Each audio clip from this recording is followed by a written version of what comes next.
भारत के इतिहास में कुछ नाम ऐसे हैं जो अमर हो गए हैं और उन्हीं में से एक है भगत सिंह।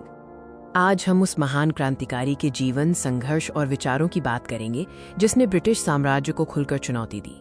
भगत सिंह भारतीय स्वतंत्रता संग्राम के एक प्रमुख क्रांतिकारी थे जिनका जन्म 1907 में हुआ था। वो अपने साहस, देशभक्ति और क्रांतिकारी विचारों के लिए जाने जाते हैं।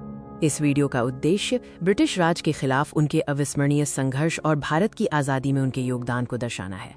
भगत सिंह का क्रांतिकारी सफर उनके प्रारंभिक जीवन से ही शुरू हो गया था, जहां उन्हें देशभक्ति की गहरी प्रेरणा मिली। उनका जन्म एक ऐसे परिवार में हुआ जहां देशभक्ति और राजनीतिक सक्रियता की भावना भरी हुई थी।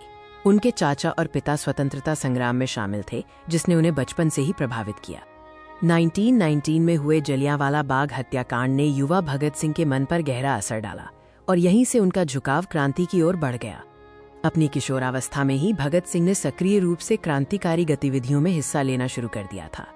1926 में उन्होंने नौजवान भारत सभा की स्थापना की, जिसका उद्देश्य युवाओं को स्वतंत्रता संग्राम के लिए एकजुट करना और प्रेरित करना था। वो Hindustan socialist Republican association HSRA के एक महत्वपूर्ण सदस्य बने, जहां उन्होंने ब्रिटिश दमन के खिलाफ लड़ाई में एक नई दिशा दी। भगत सिंह का सबसे प्रसिद्ध कार्य 1929 में केंद्रीय असेंबली में बम फेंकना था।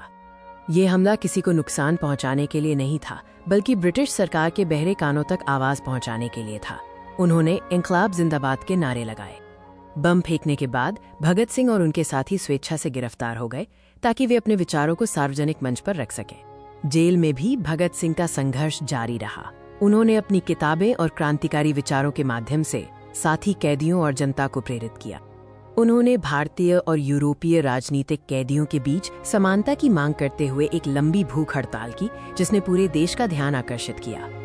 भगत सिंह केवल एक स्वतंत्रता सेनानी नहीं थे, वो एक गहन विचारक और दार्शनिक थे। उन्होंने समाजवाद और धर्मनिरपेक्षता के विचारों को बढ़ावा दिया। उनका बलिदान भारत की स्वतंत्रता की लड़ाई में एक निर्णायक मोड़ साबित हुआ। 23 मार्च 1931 को भगत सिंह को उनके दो साथियों सुखदेव और राजगुरु के साथ फांसी दे दी गई। उनकी शहादत ने पूरे देश को झकझोर कर रख दिया। भगत सिंह का बलिदान व्यर्थ नहीं गया। उन्होंने भारतीय युवाओं की पीढ़ियों को देशभक्ति और निस्वार्थ सेवा के लिए प्रेरित किया। भगत सिंह की कहानी हमें सिखाती है कि अन्याय के खिलाफ खड़े होना और अपने देश के लिए बलिदान देना कितना महत्वपूर्ण है। आज भी भगत सिंह के विचार और बलिदान हमें सामाजिक न्याय और समानता के लिए लड़ने की प्रेरणा देते हैं। भगत सिंह को हमेशा एक सच्चे देशभक्त और क्रांतिकारी के रूप में याद किया जाएगा। जय हिंद।